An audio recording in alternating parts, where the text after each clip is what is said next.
مسیح کی محبت میں آپ سب کو سلام۔ آج کی ایپیسوڈ میں جو مہمان ہیں یہ میرے پسندیدہ لوگوں میں سے ایک ہیں۔ انہیں میں دلی طور سے محبت بھی کرتا ہوں۔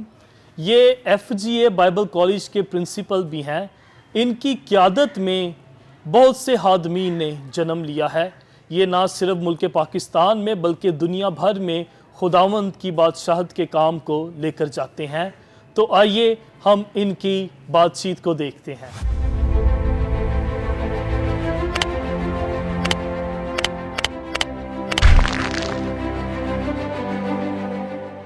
سر، ماضی میں کسی نے آپ کو کوئی ایک ایسی نصیحت کی ہو جو آج تک آپ کے لیے مددگار ثابت ہے تو اسے بتائیے گا۔ ہوسیہ، بڑا اہم سوال آپ نے کیا۔ ہم سب پر جنہیں آج خدا کسی نہ کسی طریقے سے استعمال کر رہا ہے، ہماری کردار سازی میں ان کی زندگی کا انفلوئنس ضرور ہوتا ہے۔ میرے لیے جب میں مسیح میں آیا یا مسیح مجھے اپنے میں لے آیا تو میرے پاسٹر تھے پادری یعقوب پال، ان کی زندگی کا بہت زیادہ انفلوئنس مجھ پر رہا، اور کچھ باتیں انہوں نے ایسی ہمارے ساتھ کر دیں جو آج بھی مشکل وقتوں میں مجھے حوصلہ دیتی ہیں۔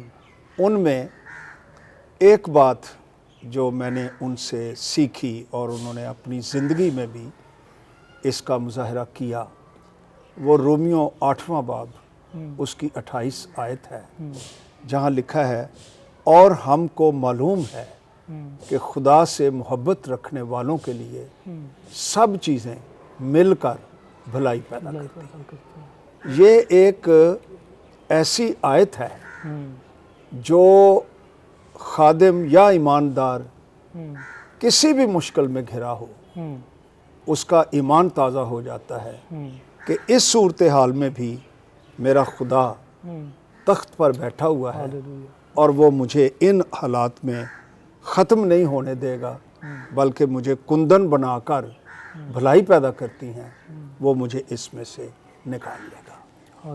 تو یہ بات اتنے سال بیت گئے ہیں، اب وہ آسمان پر چلے گئے ہیں، لیکن یہ بات جو ان سے میں نے سیکھی آج بھی میرے اندر زندہ ہے، اور بہت مقامات پر یہ آیت ہے خدا کا کلام، لیکن اگر وہ مجھے بتاتے نا تو کلام میں تو یہ 2000 سال سے لکھی ہوئی ہے، لیکن میرے لیے یہ روشنی کا سبب بن گئی۔ تو میں اس کے لیے خدا باپ کا دل کی گہرائی سے شکریہ ادا کرتا ہوں۔ اس سر نے بہت ہی خوبصورت یہ جو اپنی زندگی کے حوالے سے یہ نصیحت بتائی ہے، یہ ضرور آپ کے لیے بھی تسلی کا باعث ہوگی۔ سر، ایک اور بات جو میں پوچھنا چاہتا ہوں، آپ کافی عرصہ سے علم الواعظ کا جو ایک مضمون ہے، آپ بائبل کالج میں اس کی تعلیم دے رہے ہیں، تو کوئی ایسا علم الواعظ کا سبق جو آپ کے دل کے نزدیک بھی ہے اور آپ چاہتے ہیں کہ یہ سبق جتنے بھی کلام سنانے والے ہیں ان سب کے پاس یہ سبق ہونا چاہیے؟ یہ بھی آپ نے بڑا دلچسپ سوال کیا۔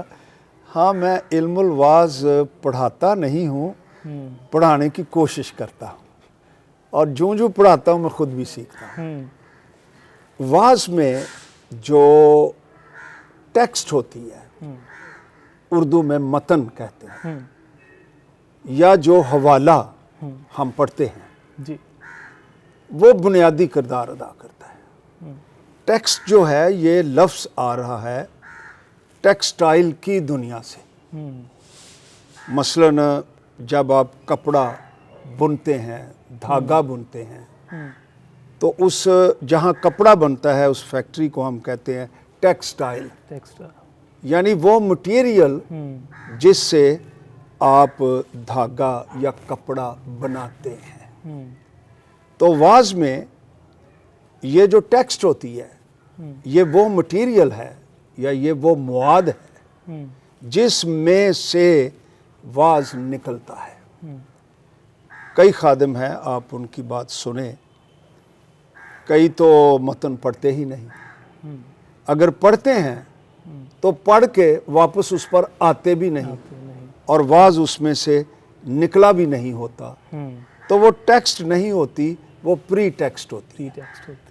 उसको जंपिंग पैड बनाकर वो जहाँ जाना चाहते हैं चले जाते हैं। तो एक तो इल्मुल वाज में जो आपकी टेक्स्ट है, आपके मेन पॉइंट्स उसमें से निकलने चाहिए और आपके वाज की जो सुर्खियां हैं या हेडिंग्स हैं उस आयत में से ये बुनियादी नुक्ते आने चाहिए। दूसरी बात इक्वली इम्पोर्टेंट, उस टेक्स्ट की जो तशरीह है, एक्सपाउंडिंग है, वो कॉन्टेक्स्ट में या सियाको सबाक में उसके तनाज़र में होनी चाहिए। ये नहीं कि टेक्स्ट का तो अपना कॉन्टेक्स्ट है लेकिन मैं उसे अपना कोई कॉन्टेक्स्ट देकर उसकी तशरीह करता रहूं, तो वो बाइबल के कॉन्टेक्स्ट से हटकर तशरीह होगी।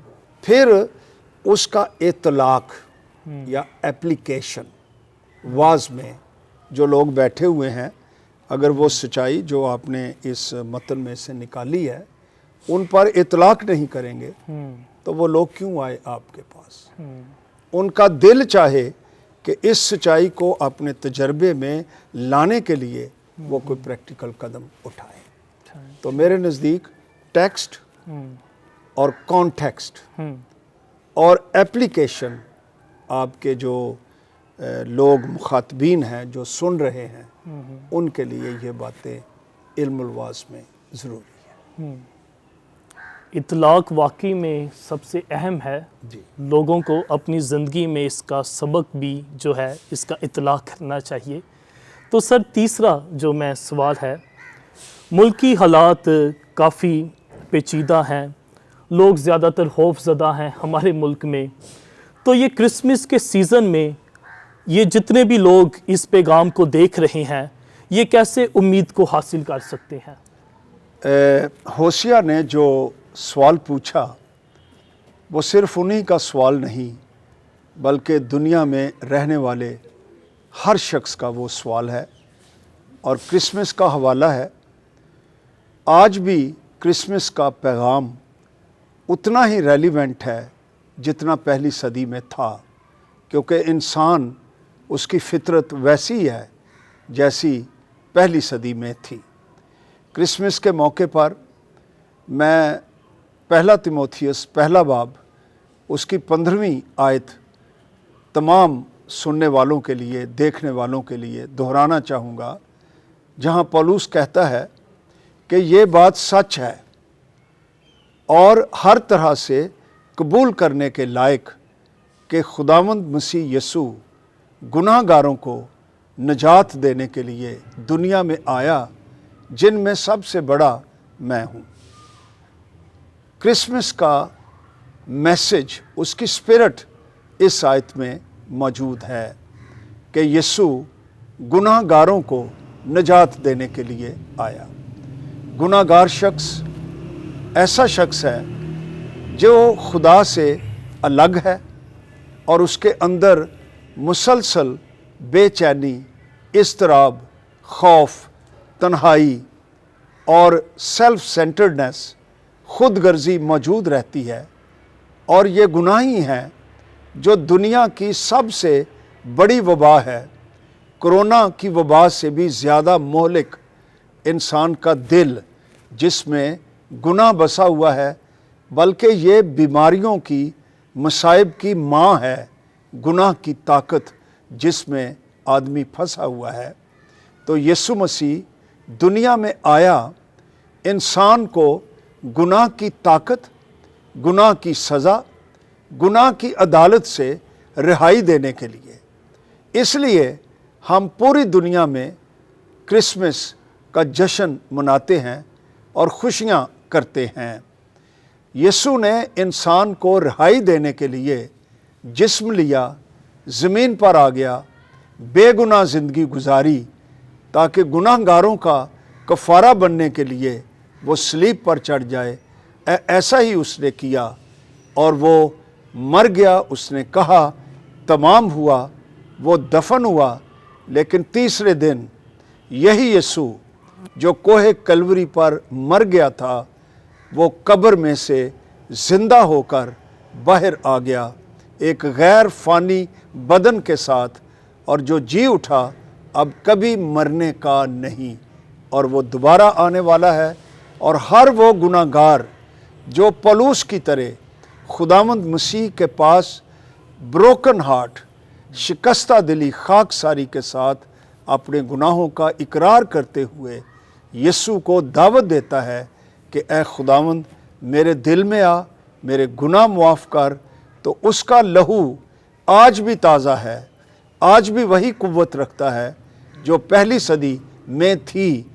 और उसका लहू कितना भी बड़ा गुनाहगार हो, उसके दिल को, उसके गुनाहों को धो देता है, और एक अजीब किस्म की शादमानी, गुनाहों की मुआफ़ी का यकीन, एक खुशी, एक इत्मीनान, एक सुलह इंसान के दिल में आ जाती है, और वो गुनाहगार नहीं रहता बल्कि रास्तबाज ठहरता है, और खुदा के साथ उसकी सुलह हो जाती है। आज यही पैगाम मैं तमाम देखने सुनने वालों को देना चाहता हूँ, और साथ ही आप सबको क्रिसमस मुबारक हो। सर, मैं आपका थैंक यू कहना चाहता हूँ। आपका इस टॉक शो में आना मेरे लिए एक कह लें एजाज़ की बात है, तो थैंक यू सर। तो जितनी भी बातें सर ने आपके साथ की हैं, ये आपके लिए बाइस बरकत हैं। तो इस क्रिसमस के सीज़न में आप खुदावंद को अपना दिल दें और इस यीशु मसीह की खूबसूरत निजात को हासिल करें। खुदावंद आपके साथ हो।